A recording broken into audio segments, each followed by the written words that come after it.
Well, hello. Welcome to our Friday night Bible study. This is for Friday, July 3rd, 2026, meaning it's the day before or the eve of the United States 250th birthday celebration, so to speak. We sometimes call it Independence Day.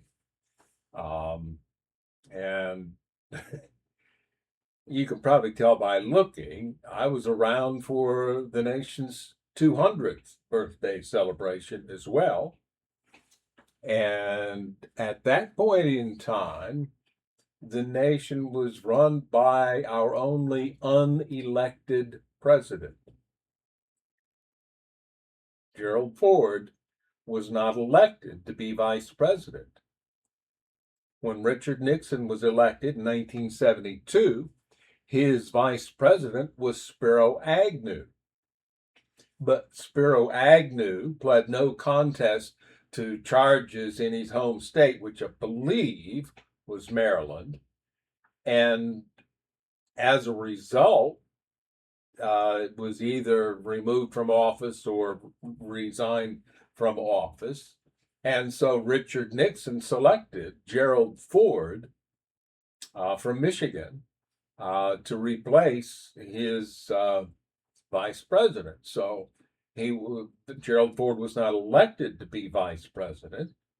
And then when Richard Nixon resigned from the presidency, Gerald Ford was then the vice president and took over, but he hadn't been elected either as president or as vice president. And he served out that term, ran for election in 76, the year of the bicentennial, and did not win the election. That's when we got that peanut farmer from Georgia. So, news this week involves the weather. I saw something that said we've got an El Nino. It's one of those Pacific Ocean phenomena that impact weather here in the United States. So that's going on. And we're in the middle of a heat wave, apparently.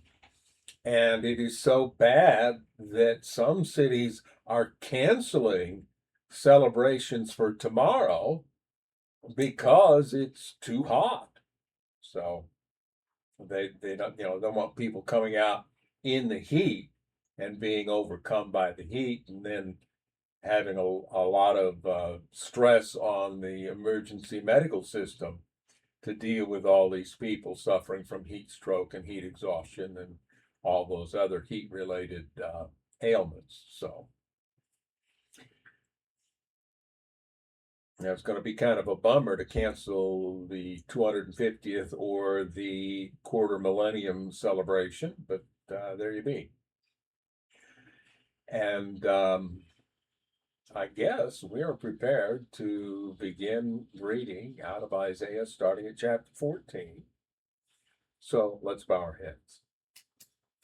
Father in heaven, we thank you that we can come to you and we can make our requests known to you, but more importantly, we can spend time with you to get to know you better and to learn to trust you. We want the reading and the study that we do now to be an exercise in getting to know you better and accurately. And for that purpose, then, we request that you send the Holy Spirit and that each person might then receive that gift and be enabled by it to have a better, more meaningful, and more trust filled relationship with you. That's our prayer in Jesus' name. Amen. So, I guess I have to move that. I can uncover the button that does this so we can actually see where we're reading. Book of Isaiah, chapter 14, and it begins by saying, but. Now that means that what we read last week in chapter 13 was part of the oracle or the burden or message regarding Babylon. And we just went to chapter 13. You can see there that it actually says, Isaiah, son of Amoz, received this message concerning the destruction of Babylon. And so it goes down and poetically describes this and concludes the chapter saying, Babylon's days are numbered, its time of destruction will soon arrive. Now, recall, this is being written before Babylon has really risen. Babylon rose to prominence in the days of, well, we know that Assyria and Babylon were at odds in the days of Hezekiah, which would have been roughly about this time. But Nebuchadnezzar, the one who made Babylon force to be reckoned with, would not start his reign until about the end of Josiah's reign. And Josiah came to his end because Egypt feared what Babylon was becoming and had gone to Babylon to try to stop it and failed. So we're writing right now, Isaiah's writing at a time when Babylon has not yet become this regional empire that had control over most of the world as the people at that time knew it. And so it wasn't this dominant empire yet. And Isaiah's looking past that point and seeing that it would not last. And in fact, Babylon had a very short position of influence as a regional powerhouse because Israel was taken captive, was returned 70 years later. The captivity roughly begins with the beginning of Babylonian influence. 70 years later, Babylon is gone, and Medo-Persia has taken over control. Medo-Persia would last a bit longer. Greece would last maybe about the same as Medo-Persia, and then Rome would take over and last probably the longest of all the four, because it lasted to around the 5th or 6th century of the current era. So, but now this chapter begins by saying, but, in other words, even though this is going to happen, the Lord will have mercy on the descendants of Jacob. He will choose Israel as his special people once again. He will bring them back to settle once again in their own land. So now, twice now it said once again. So God chose Abraham to raise up a people through whom he could bring Jesus the Messiah to earth to perfect the redemption of earth. And the people didn't work out very well. So the people ended up going into captivity. It hadn't happened yet, but it will, and Isaiah will write about that. But then he also writes about a restoration. So it will seem to the people that God has abandoned them because they're no longer sovereign. They don't even live in their own land. And yet, God will choose them again, and he will bring them back to their land so that they can live there once again. So we have that phrase once again twice there in such a very short period. Then it goes on and says, and people from many different nations will come and join them there and unite with the people of Israel. And the house of Jacob is what that footnote's going to tell us. the Old Testament writers very often would refer to Israel by the founder's original name, which was Jacob. And people from many different nations will come and join them there and unite with the house of Jacob. The nations of the world will help the people of Israel to return, and those who come to live in the Lord's land will serve them. Those who captured Israel will themselves be captured, and Israel will rule over its enemies. So that's the prophet's idea of what it will look like when God restores the fortunes of his people, which he predicts. And then in verse 3, he says, "In that wonderful day, when the Lord gives his people rest from sorrow and fear, from slavery and chains, you," that is the people of Israel to whom Isaiah writes, "will taunt the king of Babylon. You will say, the mighty man has been destroyed. Yes, your insolence is ended." Now, footnote B is going to point out that that's based on the Dead Sea Scrolls, and that the meaning of the Hebrew in the Masoretic text is not clear. So, since we're not sure what the Masoretic text says, but we do know what the Dead Sea Scrolls say, then they use that wording in translating it in this version. "For the Lord has crushed your wicked power and broken your evil rule." Now, that's interesting because the book of Daniel portrays Nebuchadnezzar as sometimes evil and sometimes good. So, in chapter 1, we read about Daniel and his friends taken captive to Babylon and making a choice about not eating the king's food, primarily, we believe today, because the meat had been offered to idols, and they believed that was a problem. So the king didn't offer his vegetables to the idols, so they preferred to eat just the vegetables. Now, some people also see their resistance to the king's wine, preferring to drink water instead. Again, possibly because the wine was offered as a drink offering to the idols. We can't be sure.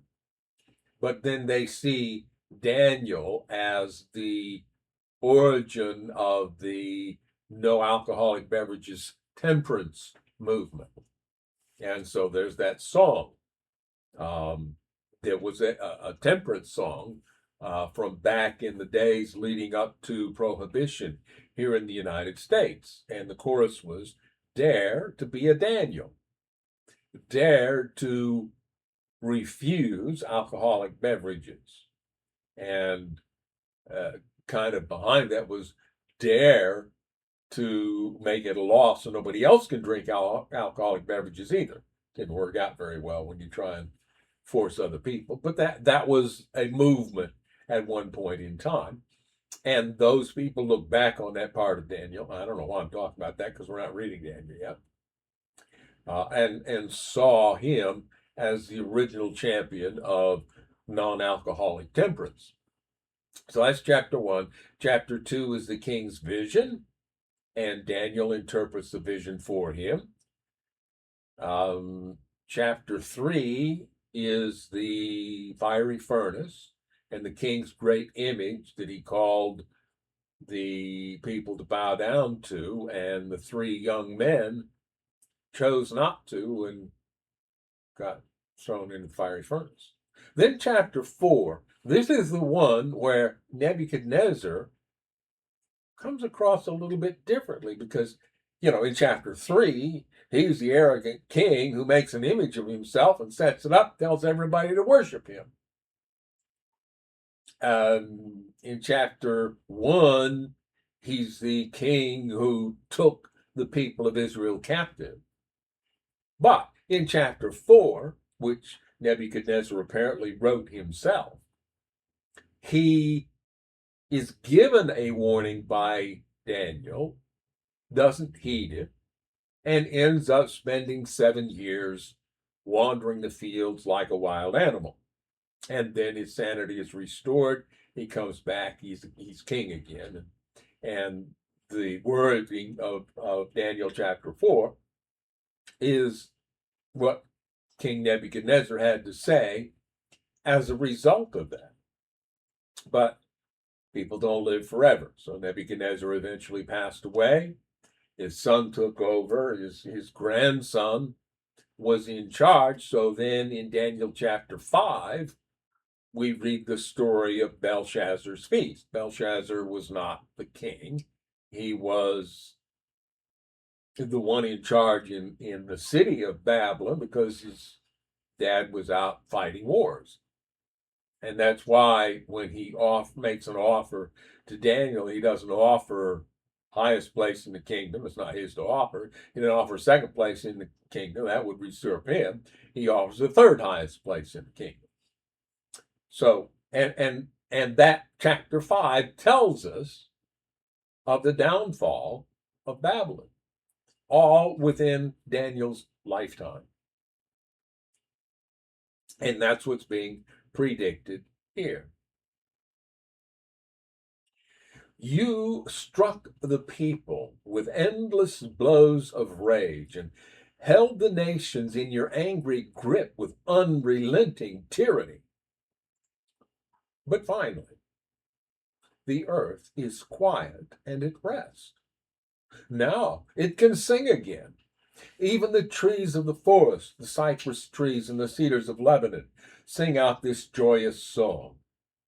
Since you have been cut down, no one will come now to cut us down.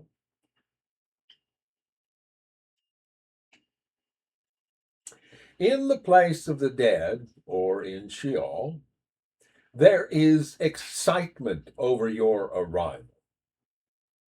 Now, this is going to draw on concepts of the dead being conscious and having certain ability to express themselves. And Isaiah will sort of write in that vein. And so he says, in the place of the dead, in Sheol, there is excitement over your arrival. The spirits of world leaders and mighty kings long dead stand up to see you.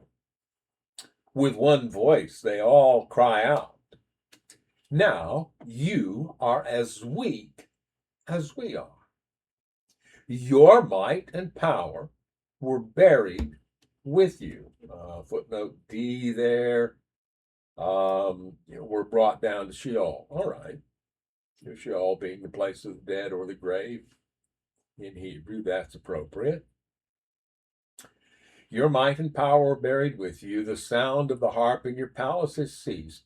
Now, maggots are your sheet and worms your blanket. And this is essentially colorful language where the prophet steps outside of reality and makes his point about the ultimate end of the king of Babylon. Now he's going to get even more poetical and symbolic. And he's going to say something that gets used for other purposes. Let's read it first, verses 12 through 17, and then we'll talk about the interpretations that have been given to this.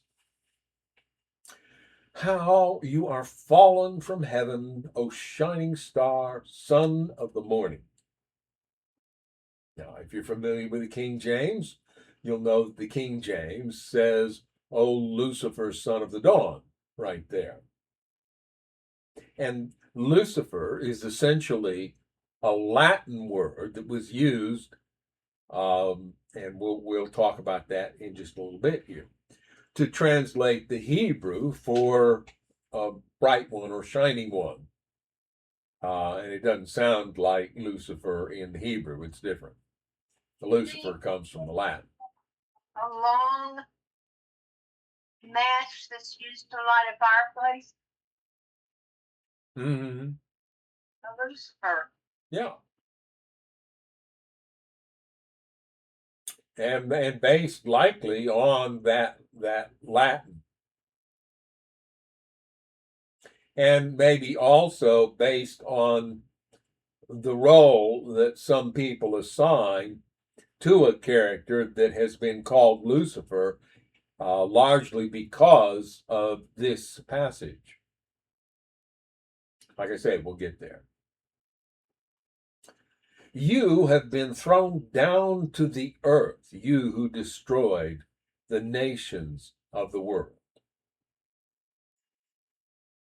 Now, in Isaiah's mind, most likely, he's using this language to portray the king of Babylon at one point in his career as so elevated in earthly estimation that it's like he's a star in the sky, and yet that star gets thrown down to the earth. All humans die, so at some point that king is going to die, and at that point he won't be a star anymore. And so it uses that as part of this poetic taunt against the king of Babylon. You have been thrown down to the earth, you who destroyed the nations of the world. For you said to yourself, I will ascend to heaven and set my throne above God's stars. I will preside on the mountain of the gods far away in the north. And there's a footnote there for that north. Footnote E, on the heights of Zaphon. And he did just that. He set his throne above the light bringer.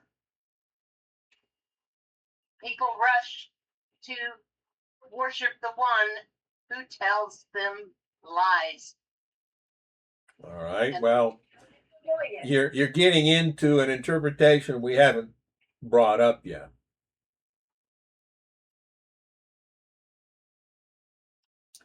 I will climb to the highest heavens and be like the Most High. Now this is done in single quotes there to indicate this is what this character has said to himself. This is what he's imagining will happen. He's imagining that he'll set himself up in the very highest position. He'll be in charge of everything and everybody. Then, Isaiah writes, instead, you will be brought down to the place of the dead, or Sheol, down to its lowest depths. Everyone there will stare at you and ask, can this be the one who shook the earth and made the kingdoms of the world tremble? Is this the one who destroyed the world and made it into a wasteland? Is this the king who demolished the world's greatest cities and had no mercy on his prisoners?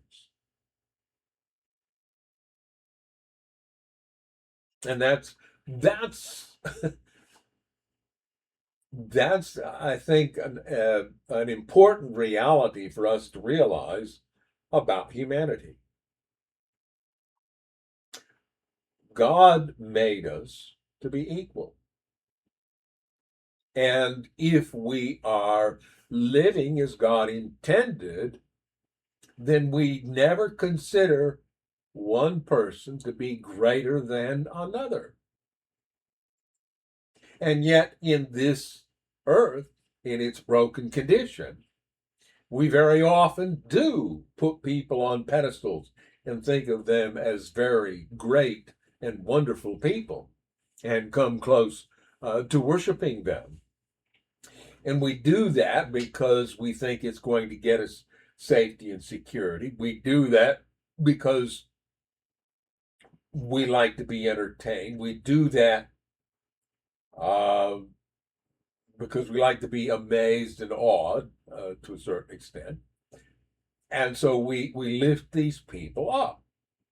And living in that setting, then, there are people who will get it in their heads that, hey, I'm the greatest thing since sliced bread. I'm the most important person that's ever lived. And they have that for about 70 years, and then they die. But once they die, well, a dead man who had $1 billion is just in the exact same condition as the dead man who died penniless. So all that other, in the end, didn't make any difference, didn't change anything. And that's then the idea, I think, that Isaiah is getting at here. When twice now he is referred to the king of Babylon arriving at Sheol and being in this state. And then we read on. Well, that's more of that, and we'll get into that. Let's now talk about traditional understanding of this text.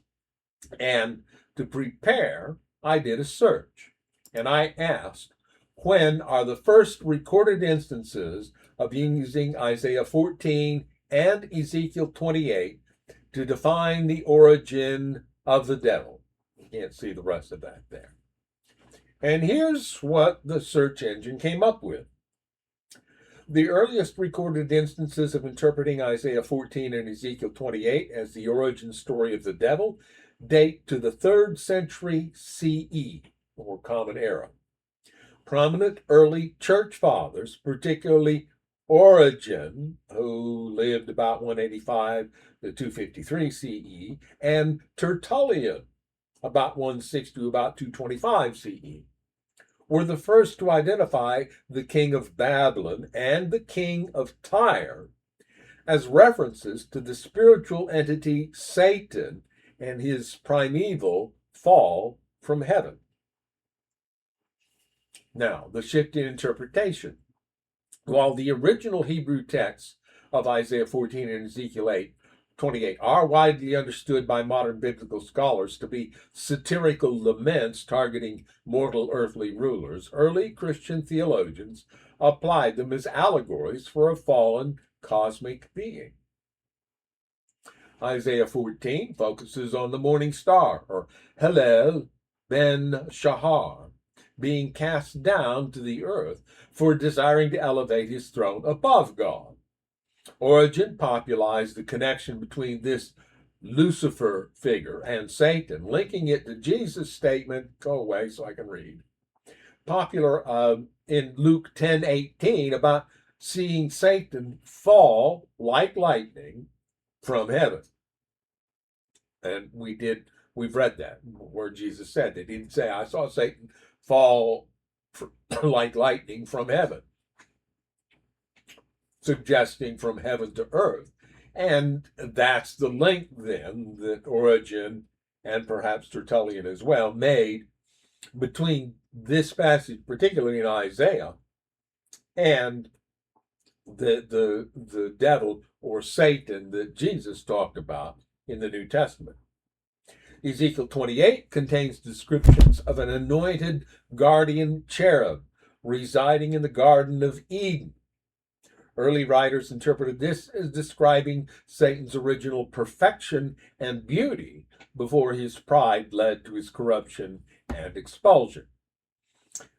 The connection was further cemented in the late 4th and early 5th centuries when Jerome translated the Hebrew Hillel, or shining one, into the Latin word Lucifer in his translation of the Bible, which is known as the Vulgate. He produced a Bible in Latin, that was the language of Rome. So that was the language that they needed a Bible in. It made sense to do that.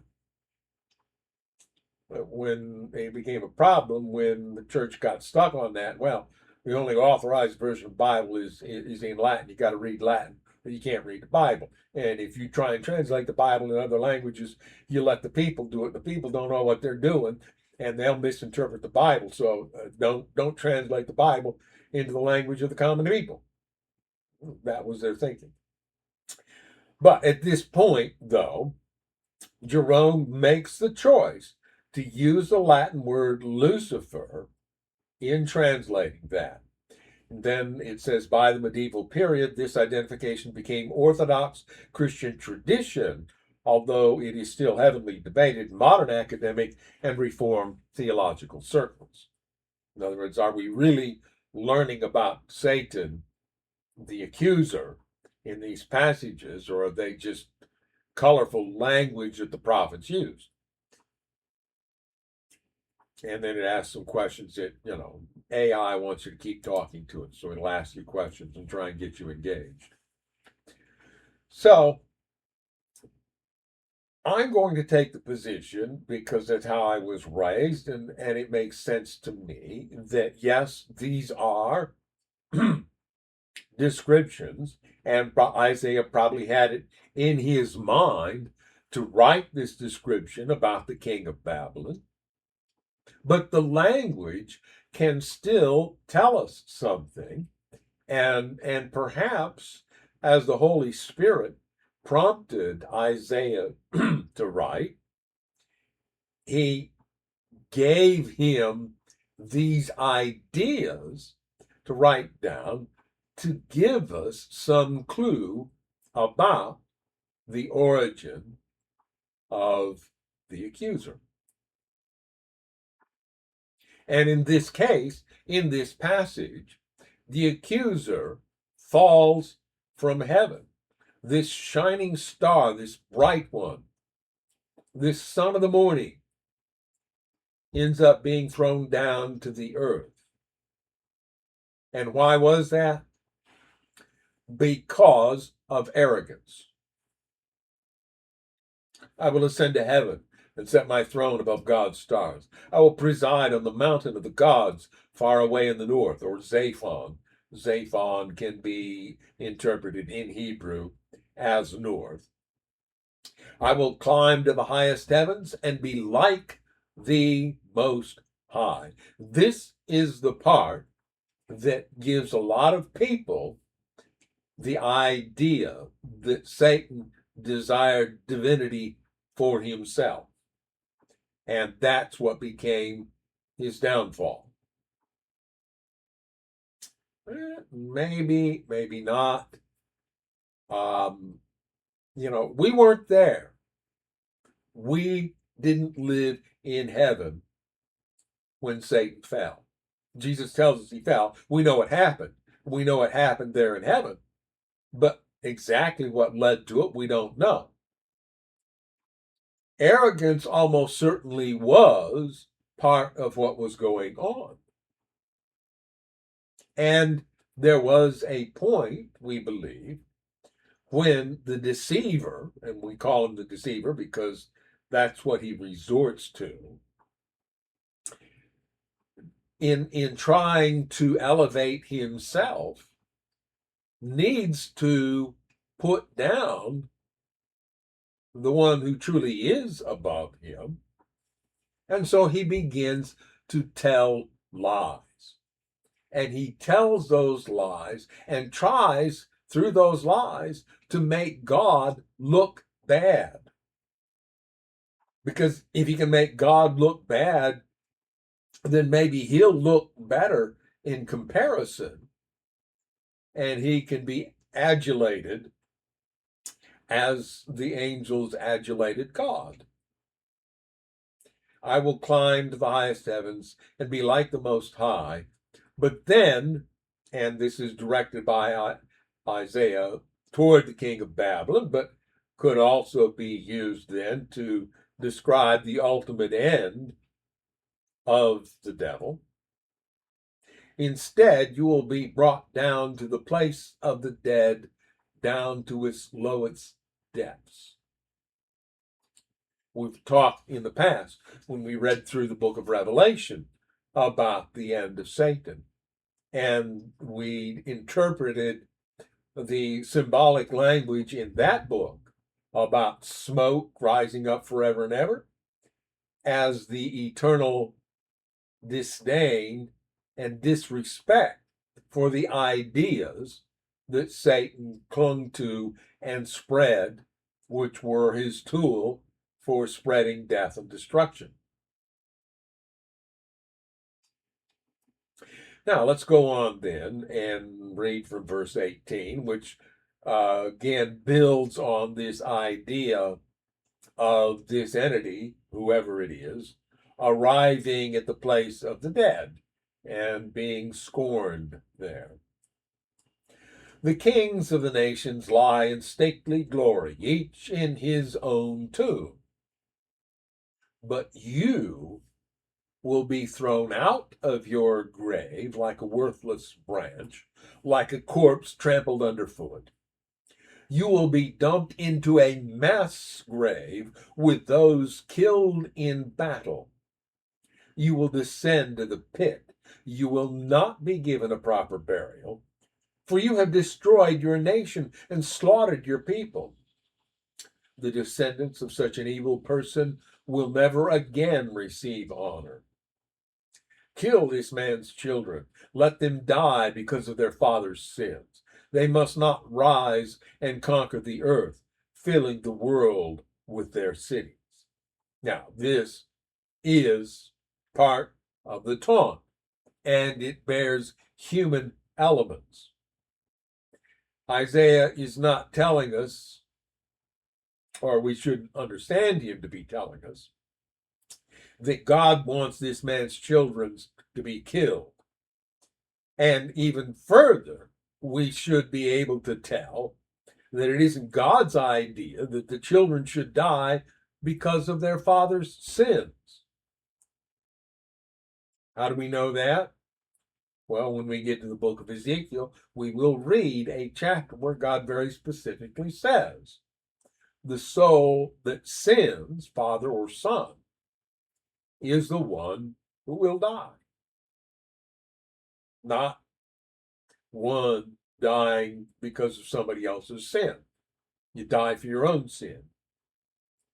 And that's just reiterating for us the concept that God's punishment of the wicked is really just natural consequences.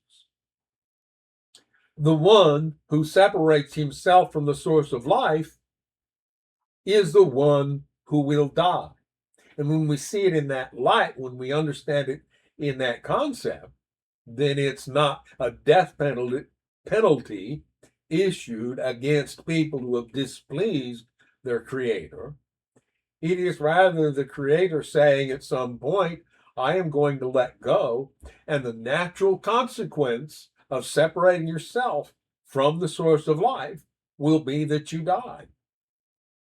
And it won't happen to somebody who didn't separate themselves from the source of life. We don't transfer guilt and punish somebody for somebody else's sin. The one who separates himself or herself from the source of life is the one who will die. So we can read this here, this part of verse 21, it says, let them die because of their father's sins. And we can say, well, maybe to some extent that's Isaiah's misunderstanding. It's just language that he's using in his taunt, and it is not the way God does things. We know that because of other passages. They must not rise and conquer the earth, filling the world with their cities.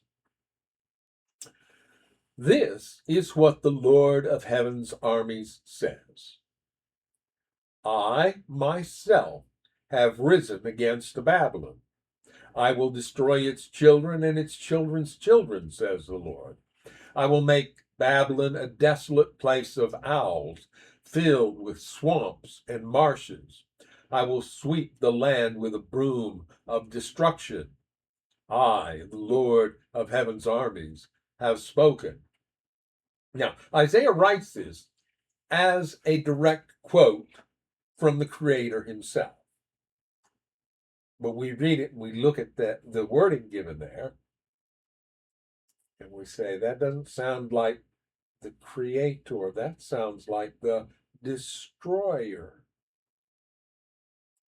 And Isaiah, not having a way to distinguish them, sees this end of Babylon happening, and he imagines that the Lord of heaven's armies did it. Therefore, he puts these words in God's mouth. I, Isaiah writes, the Lord of heaven's armies, have spoken. And that brings to an end this message regarding Babylon. And now Isaiah switches and changes the focus. The Lord of heaven's armies has sworn this oath. It will all happen as I have planned. It will be as I have decided. I will break the Assyrians when they are in Israel. I will trample them on my mountains. My people will no longer be their slaves, nor bow down under their heavy loads. I have a plan for the whole earth, a hand of judgment upon the nations. The Lord of heaven's armies has spoken. Who can change his plans? When his hand is raised, who can stop him?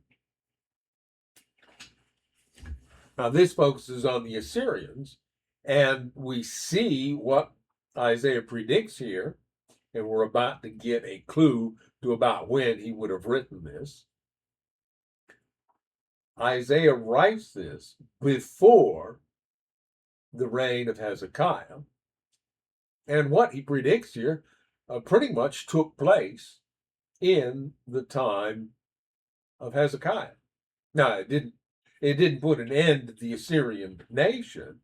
The Babylonians would ultimately do that, but it would remove the Assyrians from the land of Israel, and more specifically the land of Judah, and free the people from the Assyrian rule. A message about Philistia. Verse 28, this message came to me the year King Ahaz died. Now, that footnote there is just to tell us that King Ahaz died in 715 BC or BCE, if you want to use that particular nomenclature, whichever one you choose to use. King Ahaz was the father of Hezekiah, so this would be the year that Hezekiah became king. Here's the message. Do not rejoice, you Philistines, that the rod that struck you is broken, that the king who attacked you is dead. For from that snake a more poisonous snake will be born, a fiery serpent to destroy you. I will feed the poor in my pasture. The needy will lie down in peace. But as for you, I will wipe you out with famine and destroy the few who remain. Wail at the gates, weep in the cities, melt with fear, you Philistines. A powerful army comes like smoke from the north. Each soldier rushes forward, eager to fight. Now, clearly this is directed toward the Philistines, which survive today, most people believe, as the Palestinians. That the name has been corrupted over the years from the Philistines to the Palestinians. And the land is called Palestine because that's where the Palestinians live. And it is most likely that these people that we call Palestinians were, in fact, descendants of the Philistines. So when it says here, destroy the few who remain, it didn't exactly happen that way. Moving on. What should we tell the Philistine messengers? Tell them the Lord has built Jerusalem. Its walls will give refuge to his oppressed people. And the footnote there for Jerusalem, the Hebrew says Zion. Zion was a term used to refer to Jerusalem. So, again, and we keep saying this, but Isaiah is going to attribute to God the things he sees about to happen because that's the only framework he has for expressing it.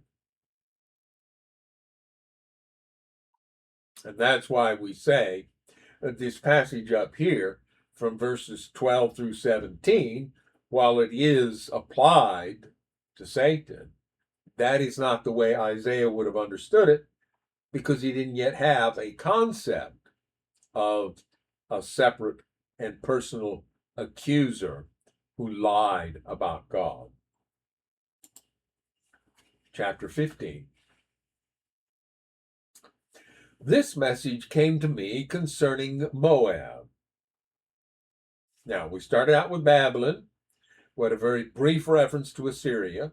We went to Philistia. Now we're talking about Moab. Recall that Moab is the country of one of the sons of Lot by his daughters. In one night, the town of Ar will be leveled, and the city of Kir will be destroyed. Your people will go to their temple in Dibon to mourn. They will go to their sacred shrines to weep. They will wail for the fate of Nebo and Medeba, shaving their heads in sorrow and cutting off their beards. They will wear burlap or sackcloth as they wander the streets. From every home and public square will come the sound of wailing. The people of Heshbon and Elialah will cry out. Their voices will be heard as far away as Jahaz. The bravest warriors of Moab will cry out in utter terror. They will be helpless with fear. And then the prophet makes it a bit personal. My heart weeps for Moab. Its people flee to Zoar and Eglath Shalashiyah. Weeping, they climb the road to Luhith. Their cries of distress can be heard all along the road to Horonaim. Even the waters of Nimrim are dried up. The grassy banks are scorched. The tender plants are gone. Nothing green remains. The people grab their possessions and carry them across the ravine of willows. A cry of distress echoes through the land of Moab, from one end to the other, from Eglaim to Beer Elam. The stream near Dibon runs red with blood. But I am still not finished with Dibon. Lions will hunt down the survivors, both those who try to escape and those who remain behind. Now, the Dibon here, as in the Dead Sea Scrolls and some Greek manuscripts, and the Latin Vulgate, the Masoretic text reads Demon instead of Dibon. And that may just be spelling variant or maybe even a scribal error at some point where the N got replaced with a B and then that carried through to other attempts to translate the scriptures. So this chapter 15, was entirely about Moab, and it talks, it doesn't identify who is speaking here. When in verse 9 it says, I am still not finished with Dibon, and it talks about these terrible things happening. Now, to some extent, particularly in verse 6 there, we're really reading about the desertification of the area, which was beginning even then. And the theory is that the rising of the mountains between the Indian subcontinent and China, that area there, Nepal is one major country of that section. We call those mountains the Himalayas. That the rising of the Himalayas has altered the flow of the jet streams, and that has led to an expanding of the Sahara Desert and has left this area that was once a land flowing with milk and honey arid and desolate and hard to raise crops on. Now the people of Israel today do raise crops there. They mostly do irrigation, I think, to make that happen. But there's been a desertification of the area. And so particularly when you get east of Israel, you find a large desert landscape. So what used to be Moab is now desert. And so in that sense, then, this verse 6 was fulfilled, though it may have taken years to do so. Chapter 16. And we're still talking about Moab, by the way. Why they put a chapter division there beyond me. Send lambs from Selah as tribute to the ruler of the land. Send them through the desert to the mountain of beautiful Zion. The women of Moab are left like homeless birds at the shallow crossings of the Arnon River. Help us, they cry. Defend us against our enemies. Protect us from their relentless attack. Do not betray us now that we have escaped. Let our refugees stay among you. Hide them from our enemies until the terror is past. Now, this is talking about refugees from Moab crossing into Israel and seeking refuge there. Hide us from our enemies until the terror is past. When oppression and destruction have ended and enemy raiders have disappeared, then God will establish one of David's descendants as king. He will rule with mercy and truth. He will always do what is just and be eager to do what is right. Now, this verse 5 can easily be understood as messianic, as pointing forward to Jesus, who came, according to the New Testament, in the line of David, and who introduced, at least us, the human race, to the ideas of mercy and truth, always doing what was right.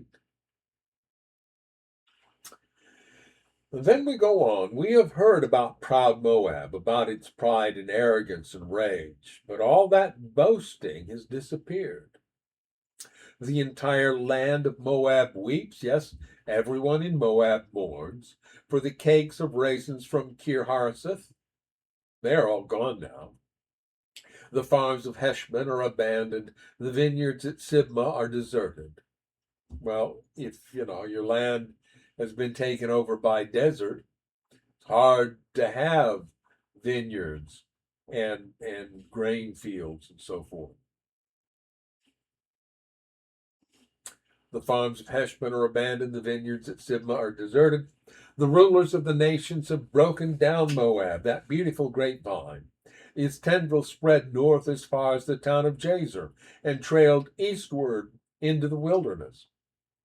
Its shoots reached so far west that they crossed over the Dead Sea. Footnote A. Hebrew just says the sea. All right. So now I weep for Jazer in the vineyards of Sibmah. My tears will flow for Heshbon and Elialah. There are no more shouts of joy over your summer fruits and harvest. Gone now is the gladness, gone the joy of harvest. There will be no singing in the vineyards, no more happy shouts, no treading of grapes in the wine presses. I have ended all their harvest joys. My heart's cry for Moab is like a lament on a harp. I am filled with anguish for Kir Hareseth. And footnote B there, Kir Heres, which is a variant spelling of Kir Hareseth. The people of Moab will worship at their pagan shrines, but it will do them no good. They will cry to the gods in their temples, but no one will be able to save them. The Lord has already said these things about Moab in the past. But now the Lord says, within 3 years, counting each day, or within 3 years as a servant bound by contract would count them, the glory of Moab will be ended. From its great population, only a feeble few will be left alive. Now, something I noticed earlier here, and I didn't comment it when I got to it, but I would like to point it out now, if I can find it again.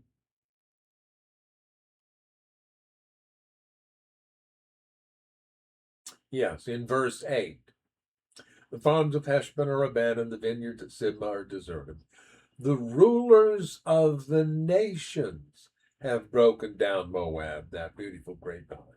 So here, the prophet, for whatever reason, thinks he has somebody besides the creator to point to as the agent of the demise of Moab, namely the rulers of the nations. And that's an unfortunate reality about the world we live in, that the rulers of the world, seeking to enhance their influence, make a name for themselves, accomplish certain things for the people they believe they have a responsibility to. The tools that they use are more likely to destroy than to build up. And so, there are some who just go out to destroy for the joy of destroying. And Alexander the Great may have been an example of that. But a lot of times, the rulers of the world get involved in destruction, not for sake of destruction, but because that's the only tool they think they have at their disposal for getting what they want for their own people, what they consider their own people. And that's because of divisions in the world, which have been put there by believing lies. So the one who tells us those lies to begin with bears the ultimate blame for all the nonsense that goes on and for the human race being unable to change things without being destructive. You know what I'm hearing you say? What? When somebody sees somebody else doing something that they perceive is not proper, they think it's their God-given right, duty, to point out the other person's failure, not living up to par, not living up to standard. You shouldn't do it that way. You should do it this way. Mm-hmm. And what does that cause? When Friction. you hear it so much. Causes friction because For comfort. And what do you do for comfort? You're setting up a person for addiction yeah. by nitpicking. Mm-hmm. Now, who's the victim? Who's the one at fault?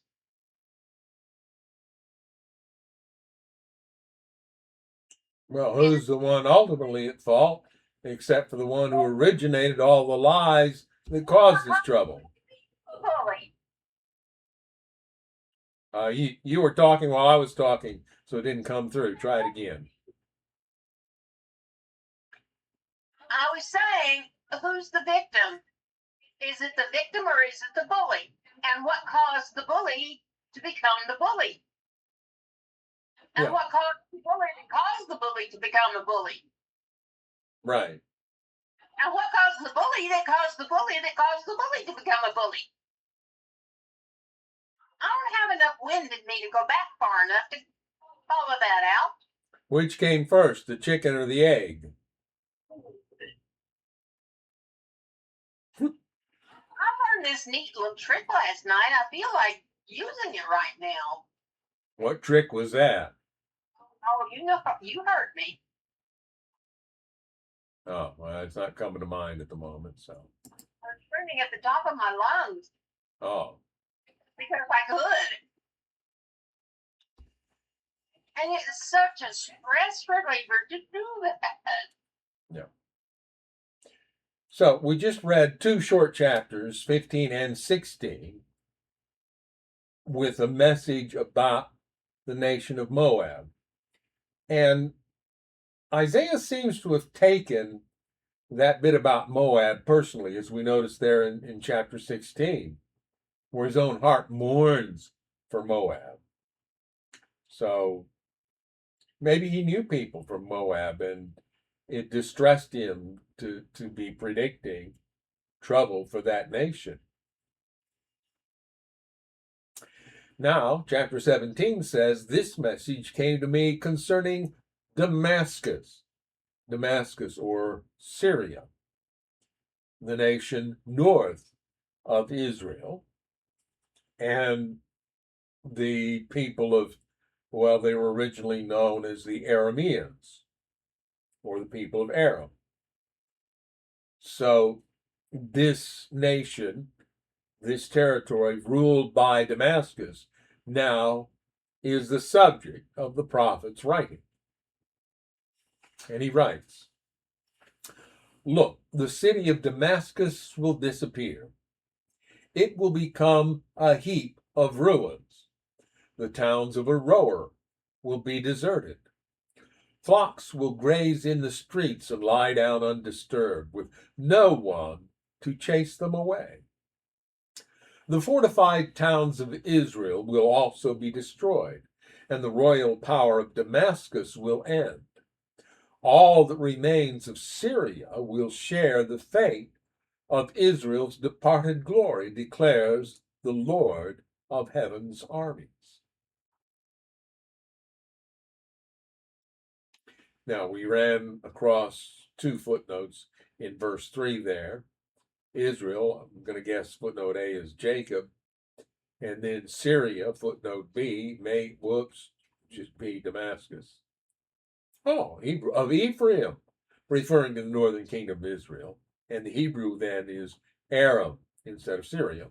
Yeah, so that's sensible. "In that day, Israel's glory will grow dim." Footnote C, Jacob's. All right. So Jacob would refer more to the unified kingdom, while Ephraim would refer to the northern part of the divided kingdom. So let's see where we. In that day, Israel's glory will grow dim; its robust body will waste away. The whole land will look like a grain field after the harvesters have gathered the grain. It will be desolate. like the fields in the valley of Rephaim after the harvest. Only a few of its people will be left, like stray olives left on a tree after the harvest. Only 2 or 3 remain in the highest branches, 4 or 5 scattered here and there on the limbs, declares the Lord, the God of Israel. Now, what happened here? We started out reading about Aram and Damascus, or Syria, and it says that all that remains of Syria will share the fate of Israel's departed glory, declares the Lord of heaven's armies. And then it talks about the demise of Israel.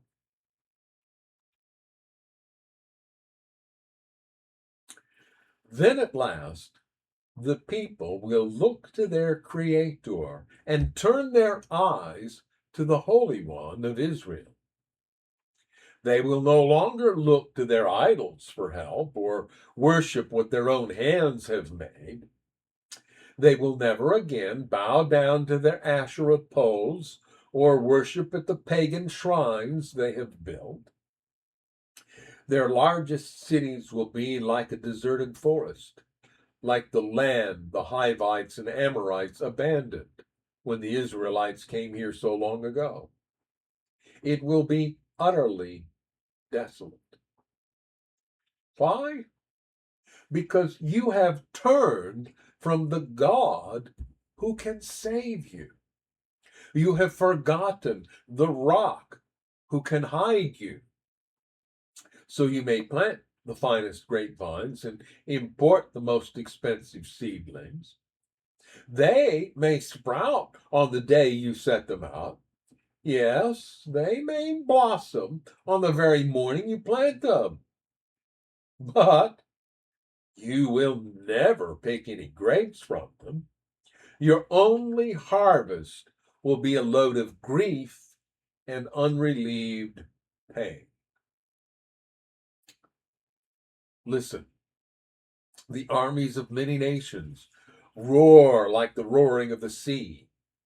Hear the thunder of the mighty forces as they rush forward like thundering waves.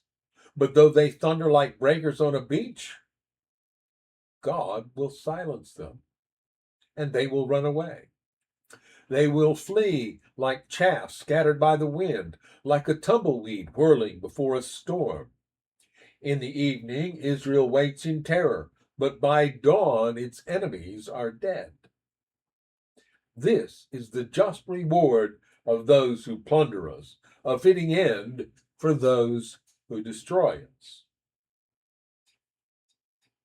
And again, as the prophet foretells this destruction, the only approach he can come up with for explaining it is to say that God did it.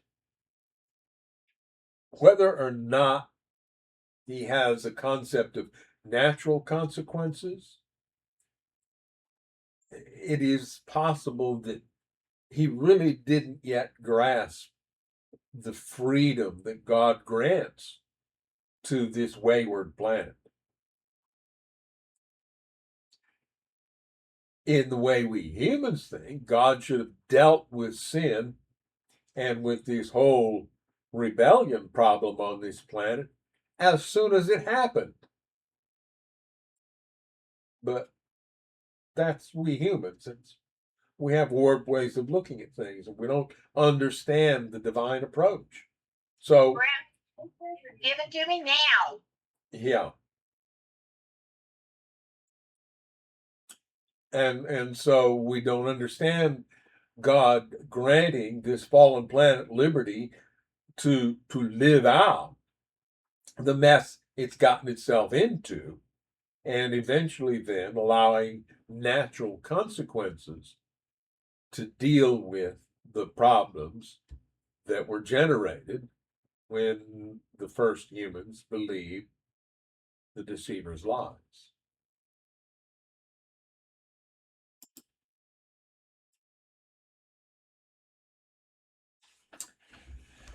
So Chapter 17 started out about Syria or Aram and kind of ended up talking about Israel. Now, chapter 18 starts talking about Ethiopia.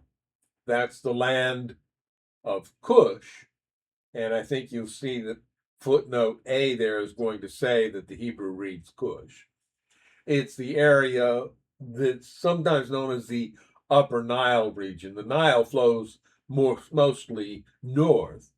So the headwaters of the Nile would be that territory south of Egypt. And so that's what we read about here. Listen, Ethiopia, land of fluttering sails that lies at the headwaters of the Nile. And the Nile, by the way, has several different headwaters, all of which have their origin in the countries south of Egypt. Yes, Cush. And then the second reference there says, land of many locusts. The Hebrew reads land of whirring wings. So fluttering sails for whirring wings, or the land of locusts because of the whirring wings. That's an interpretational decision. Listen, Ethiopia, land of fluttering sails that lies at the headwaters of the Nile, that sends ambassadors in swift boats down the river. In other words, north into Egypt. Go, swift messengers.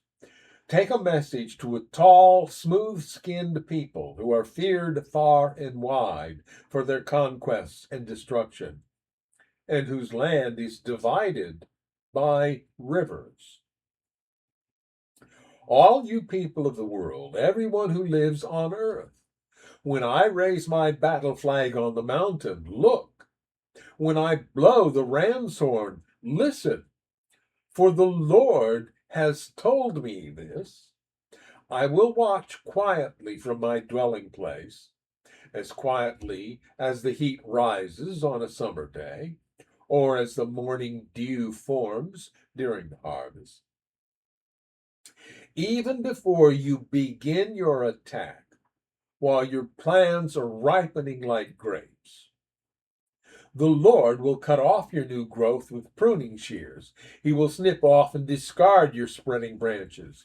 Your mighty army will be left dead in the fields for the mountain vultures and wild animals. The vultures will tear at the corpses all summer. The wild animals will gnaw at the bones all winter. At that time, the Lord of heaven's armies will receive gifts from this land divided by rivers, from this tall, smooth-skinned people, who are feared far and wide for their conquests and destruction. They will bring gifts to Jerusalem, where the Lord of heaven's armies dwells, or to Mount Zion is how the Hebrew reads. Mount Zion would be the hill, essentially, on which Jerusalem was built, and in particular, then the temple on what some people contend is the original Mount Moriah from the story of Abraham, and now is the Dome of the Rock Mosque in East Jerusalem. This is where the prophet predicts the people will come. And he's saying that even the people of Ethiopia, which from the viewpoint of the people of Judah, that was the far reaches of the inhabited world. That was out there from the very farthest reaches of the known world. Ethiopia, or Cush, the Upper Nile region. Now, I find it interesting that they describe these people as tall and smooth-skinned. And in fact, from that area of Africa is where we find the people who are most likely to live up to the design of the human body, which is designed for long-distance running. And there are people in that part of the world that are good at it and that do it as the Creator originally built us to do. Anyway, looking at our time here, we can go on to another chapter. Now we're going to talk about Egypt. Egypt, possibly the oldest organized kingdom of them all. Now, generally, when we look at concepts of government and the rule of law and the ideas of commerce, we tend to look to the Chaldeans for that. But there's a possibility that Egypt precedes all that. Very early in the book of Genesis, in the account after the flood, we find Abraham himself going to Egypt, I believe. At any rate, Egypt is mentioned that early. So it is very likely one of the oldest kingdoms on earth, and it's still here today. We still have Egypt, and it's still a separate entity, and it's still relatively advanced and still a force on the world stage to some extent. This message came to me concerning Egypt. Look, the Lord is advancing against Egypt, riding on a swift cloud. The idols of Egypt tremble. The hearts of the Egyptians melt with fear. I will make Egyptian fight against Egyptian, brother against brother, neighbor against neighbor, city against city, province against province. The Egyptians will lose heart, and I will confuse their plans. Now, this reads like as if this is something that the Lord is speaking. And the prophet seems to be telling us that God's going to make these things happen. But what would make Egyptian fight against Egyptian? Brother against brother, neighbor against neighbor, city against city. What makes these things happen? Well, it's the human condition. It is the lies that the deceiver has gotten us to believe that leads us to think we have to defend ourselves. And so anybody that threatens us, and that can be our next door neighbor, we then have to defend ourselves against. And we end up fighting brother against brother, neighbor against neighbor, city against city, and so on. All these things happen. It doesn't take God to do it, but the reason it happens is that God has given us the liberty to live out the stupid decisions that we make. You were going to say something. Yeah, would you like to hear an interpretation I once heard? All right, what is it? That it was the Egyptians that built the Tower of Babel. And God changed people's language, which made the Egyptians fight against each other because they couldn't understand each other. But this seems to be a prediction that Isaiah is writing about a future, not about the past. Well, yeah, but just because somebody tells you this is the way it is doesn't necessarily mean they know what you're talking about. Yeah. In other words, you're saying you heard somebody say this. That's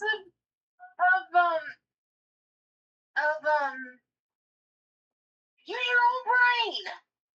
Logic.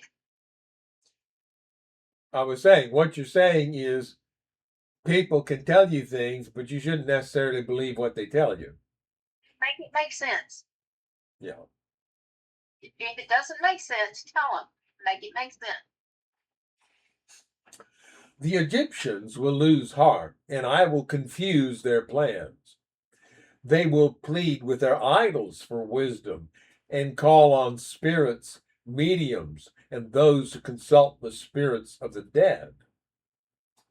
I will hand Egypt over to a hard, cruel master, A fierce king will rule them, says the Lord of heaven's armies. The waters of the Nile will fail to rise and flood the fields. The riverbed will be parched and dry. The canals of the Nile will dry up, and the streams of Egypt will stink with rotting reeds and rushes. All the greenery along the riverbank and all the crops along the river will dry up and blow away. Makes us wonder if perhaps this is discussing the desertification of Egypt as the Sahara spreads. And the Nile River is the reason for Egypt. The Nile River makes the land fertile because it brings water to water the land and make the crops grow.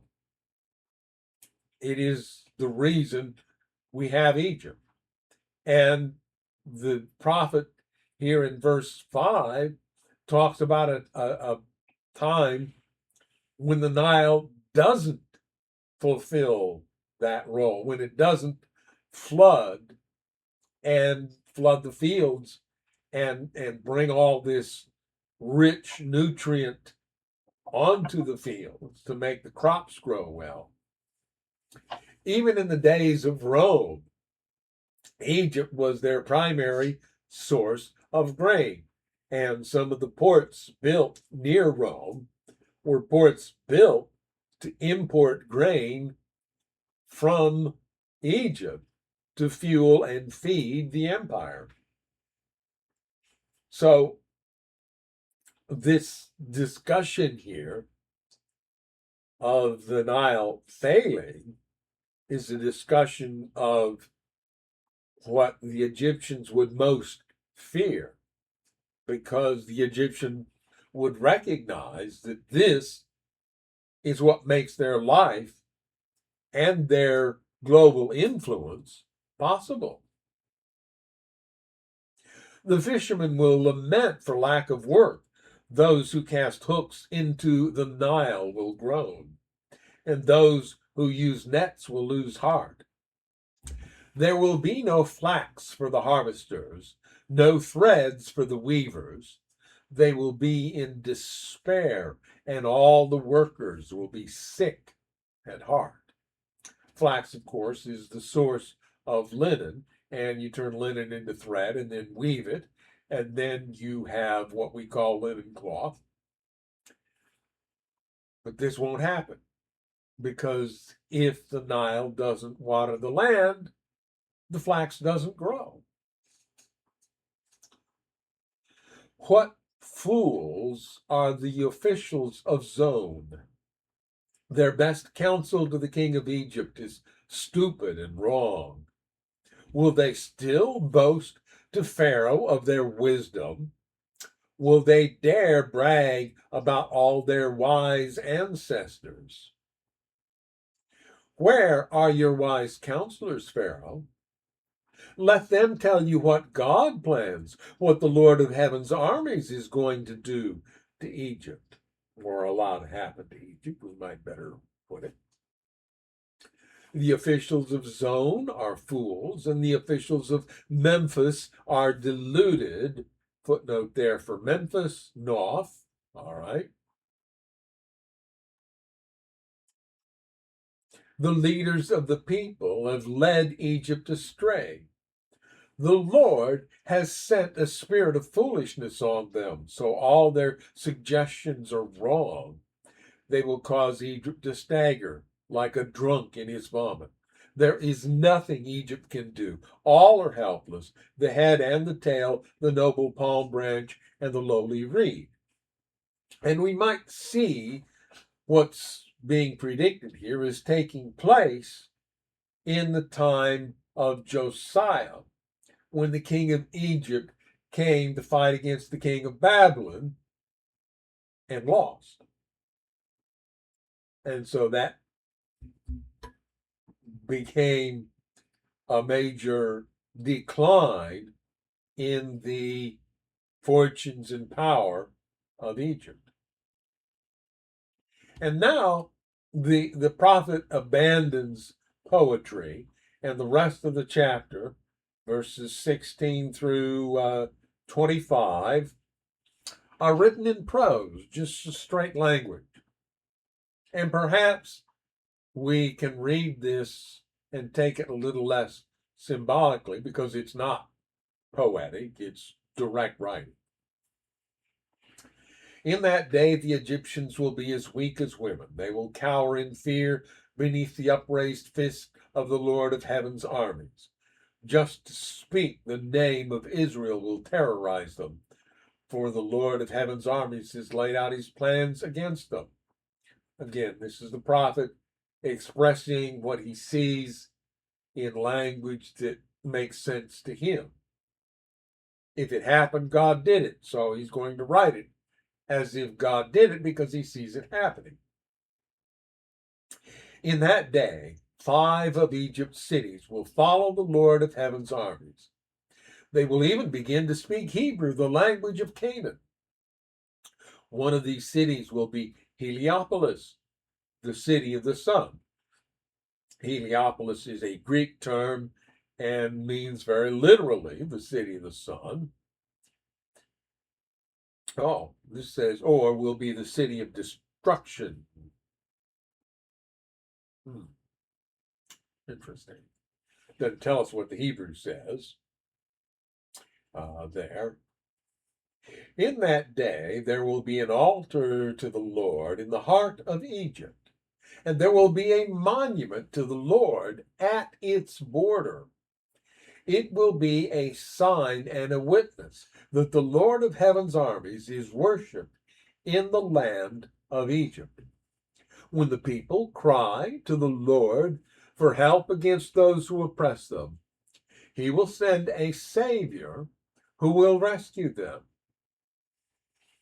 The Lord will make himself known to the Egyptians. Yes, they will know the Lord and will give their sacrifices and offerings to him. They will make a vow to the Lord and will keep it.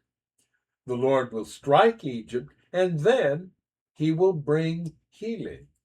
For the Egyptians will turn to the Lord, and he will listen to their pleas and heal them. In that day, Egypt and Assyria will be connected by a highway. The Egyptians and Assyrians will move freely between their lands, and they will both worship God. In that day, Israel will be the third, along with Egypt and Assyria, a blessing in the midst of the earth. For the Lord of heaven's armies will say, Blessed be Egypt, my people. Blessed be Assyria, the land I have made. Blessed be Israel, my special possession. That's an interesting narrative. And we would have to ask ourselves, did that ever happen? And we might have to conclude, no, we're not aware of any time when Egypt, Assyria, and Israel came into a covenant or alliance of any sort, particularly not a religious alliance when all 3 nations worship the Creator.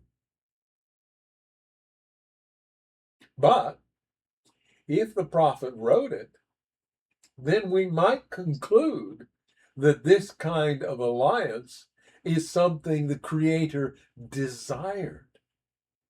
And we'll run across this concept, I think, more as we go through Isaiah, where God talks not only about restoring the people of Israel and of Judah and bringing them back to their land and reestablishing the worship of the Creator at Zion or in Jerusalem, but would bring other nations. We've run across a few passages like that in what we were reading now. Bring these other nations to worship God as well. And that gives us a glimpse of what God wanted to do and was unable ultimately to do. Why he set up a chosen nation to have a center from which worship of the Creator could spread globally. That is a concept that gets spelled out to us in these Old Testament prophetic books. But it's not something that particularly we ever see happening. And I think I've mentioned this before, that there's this interpretation I ran across where when Jesus cries just before the triumphal entry into Jerusalem, that it's him realizing that the plans that we're reading about here can never happen because the chosen people wouldn't let it happen. And that therefore God's plan would have to move forward to a new way to go about restoring God's plan for life on this planet to this planet with the people that he created to live on this planet and have them live there in the way that he intended. So the goal for God has always been to redeem this planet and to redeem those people from this planet that he can redeem and call to himself and put them back here the way he wants them to be. And I'm looking at our clock, and we have made that fit the time allotted. So we are done. So here we are. We just finished chapter 19. We'll be ready for chapter 20 next week. And so until next week, when we invite you to join us, of course. I have a question. Okay, real quick. Well, I don't remember it. Answer it anyway. Yeah, I don't think I can pull that one off. No, you're good at reading my mind lately, so. Not really. Earlier today, I was getting my day going, and we had taken care of some things there in her room. And I went to the kitchen, and I heard her say, I could use some food. So I fixed her some food. I brought it into her, and she's, I don't want this. Well, it turns out what she had said was, I could use a tube. The compressive tubes we put around her legs to keep the fluid from settling in her legs. That's what she wanted. And she ultimately ate the food anyway, but. No, I haven't eaten it. You what? I haven't eaten it. You haven't? Well, you started. I brought it to you. I think I'm finishing. All right. Well, anyway. So, like I say, we will be back next week. And we invite you to join us then. And until then, we say goodbye and God bless. Bye.